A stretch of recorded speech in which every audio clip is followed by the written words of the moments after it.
You yourself, of course, have been a leading owner in the USA last year and runner-up the year before, leading owner before that. Tell us about some of your other good horses. You've had Benny the Bull, of course, Kip DeVille, a Breeders' Cup mile winner.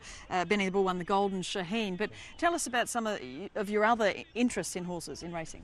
Well, last year was a great year for us. We had 8 different individual Grade 1 winners last year, which is something we're very proud of, and we've kind of spanned every division. We had top horses in the older filly and mare turf division. We had top sprinters. We had top male grass horses. Everything came together for us last year, and we've been fortunate enough to whisk away 4 different horses to stallion from last year to this year. And obviously, the Grade 1 winners that we have on the female side all have their big brown dates. So it's been very, very good. We have a good group of people that work with us, and we have a great eye for good bloodstock. And everything came together. Our trainers, 5 different trainers of those 8 different horses last year. So we spread it out amongst everybody, and it came together real well for us last year. Of course, International Equine Acquisition Holdings, your company that you run. Explain how that works.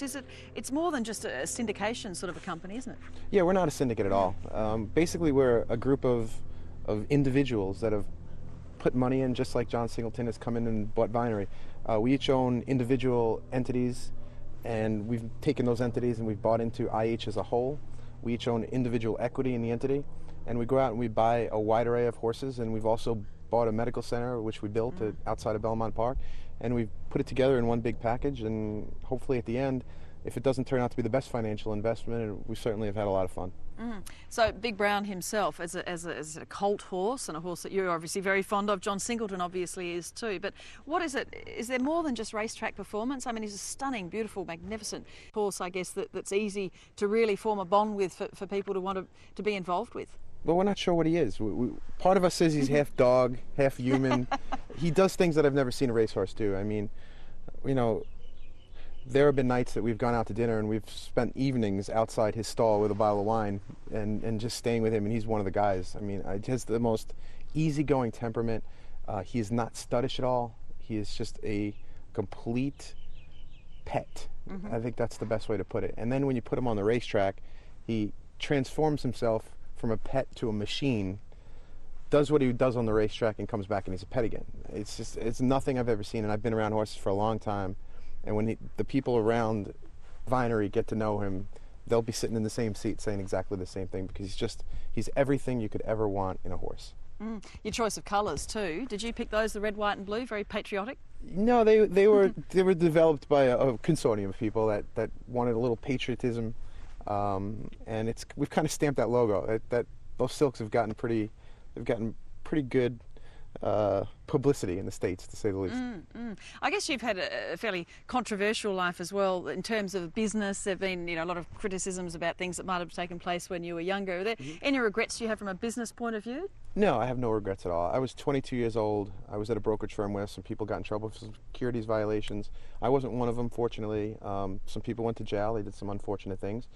And, and you learn from your mistakes and you learn from what you've done. And that was 17 years ago now. And I just think that America and, free countries are built upon making mistakes and growing from them. And everything I've ever done since then, I'm very proud of. Talk about the massive hedge fund that was obviously Big Brown was out of. Is that still going ahead? The hedge fund is up and running. Big Brown was not part of the hedge fund at the time. The hedge fund was in the makings. The hedge fund is now operational and has been funded.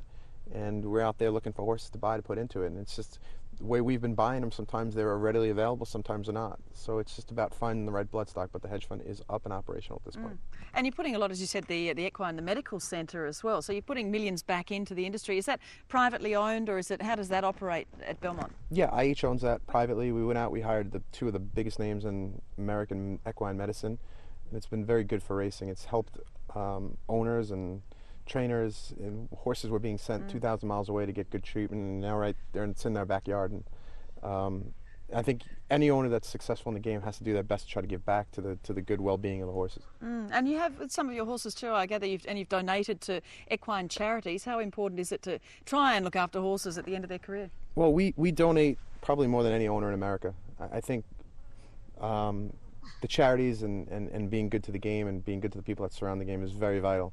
And if you're going to be a leader in the industry, I think you have to do that. You have to set an example and people have to follow by leadership. Of course, the other unusual thing, I think John Singleton's quite taken, is the cage fighting. Explain that. Yeah, cage fighting is something that always intrigued me. I always trained hard. I played baseball for years, but I never was able to get myself in the right kind of shape. And then I signed up at a gym, at a dojo in America named Tiger Schulman's, and they're very big in mixed martial arts and Brazilian Jiu-Jitsu.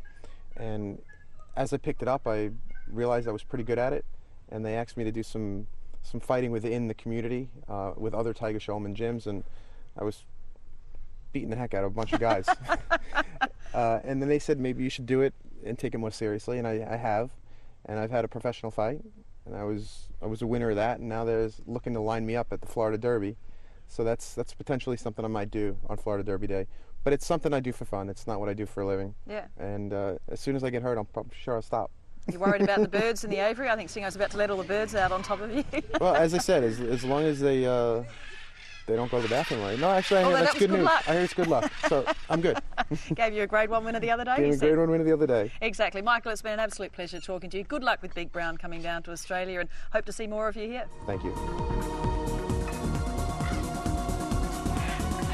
Amazing scenes there with the birds up at Strawberry Hill, John Singleton's farm. And Josh Cook, we might have a chat with him next week about those birds. He's actually the son of the jockey Peter Cook, looking after the birds, not the horses. Michael Ivoroni, a fascinating character. And Big Brown himself, it will be interesting to see how he goes at Vinery. Well, I mean, we've had a few Kentucky Derby winners come to Australia, and horses like Fusaichi Pegasus and Thunder Gulch have achieved a degree of success, and it will be interesting to see the way that breeders react to this horse. But to be honest, like any broodmare owner that's thinking about going to a first season sire this year, they're really going to be spoiled for choice, because we've got, you know, what I would consider would be an absolute A-grade team of horses kicking off this year.